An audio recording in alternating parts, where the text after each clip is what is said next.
principe du festival, c'est le best-of de la SIAC. Mercredi 27 novembre, la ville a accueilli un événement inédit, le Festival des Cités Fantastiques, organisé par la municipalité en partenariat avec l'association ASIAC. Événement voué à transformer le regard des nouvelles générations sur les opportunités liées aux technologies de pointe, ce festival, c'est aussi l'occasion de s'initier à un sport un peu particulier, c'est ce qu'on appelle le ado. Face à vous, deux équipes et des coéquipiers qui doivent lancer des boules d'énergie virtuelles sur leurs adversaires. Avec nous aujourd'hui pour nous expliquer le principe de ce e-sport, Mohamed, coordinateur du festival. Il y a des compétitions qui commencent à fleurir de partout avec des vrais cash prizes. Nous, notre idée avec le ado, c'est d'amuser les jeunes et surtout de créer des vocations sur le sport et puis peut-être de créer la future équipe de ado championne de France. Une balle aux prisonniers révolutionnaire qui semble d'ailleurs beaucoup plaire à nos jeunes participants, tout comme les nombreuses activités qui étaient proposées ce jour-là. Le ado avec les casques VR, le laser game et du tir à l'arc avec un casque VR.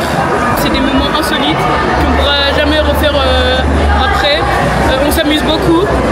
On a passé un moment avec la police municipale. On a pu faire du laser game avec eux et c'était incroyable. C'est des moments qui vont être gravés.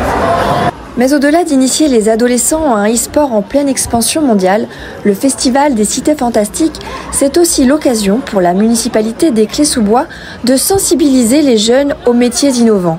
De nombreux professionnels des nouvelles technologies ont ainsi fait le déplacement pour parler de leur métier et de leur impact sur le monde de demain.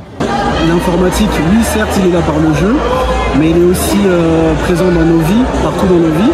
Et c'est aussi une possibilité d'en faire son métier. C'est une possibilité justement de réussir, de s'émanciper, d'avoir une bonne situation.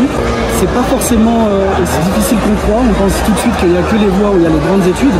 Et pas forcément en fait. Donc par les formations qu'on propose, nous c'est possible vraiment de trouver sa voie dans ce domaine-là. Des étudiantes du groupe NSUP étaient également présentes sur le festival pour évoquer les nombreux métiers liés aux nouvelles technologies. On va avoir une partie en informatique, tout ce qui va être de la cybersécurité, du réseau, de la sécurité, de la maintenance, de la technique, etc.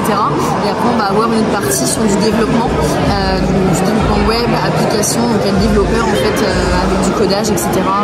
Voilà, donc après il y a plein de métiers possibles, de la data, l'IA. Cette journée a donc remporté un vif succès auprès du public. Pour Philippe Guiguen, maire des Clés-sous-Bois, ce festival est un véritable engagement pour l'avenir professionnel des jeunes générations.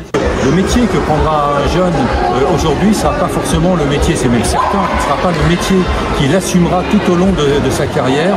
Donc c'est important pour eux de voir tout le panel de choix qu'il peut y avoir dans ce domaine. Alors c'est un petit échantillon qui a été proposé ici, mais ce petit échantillon peut permettre à des jeunes d'aller encore plus loin pour rechercher leur voie d'avenir.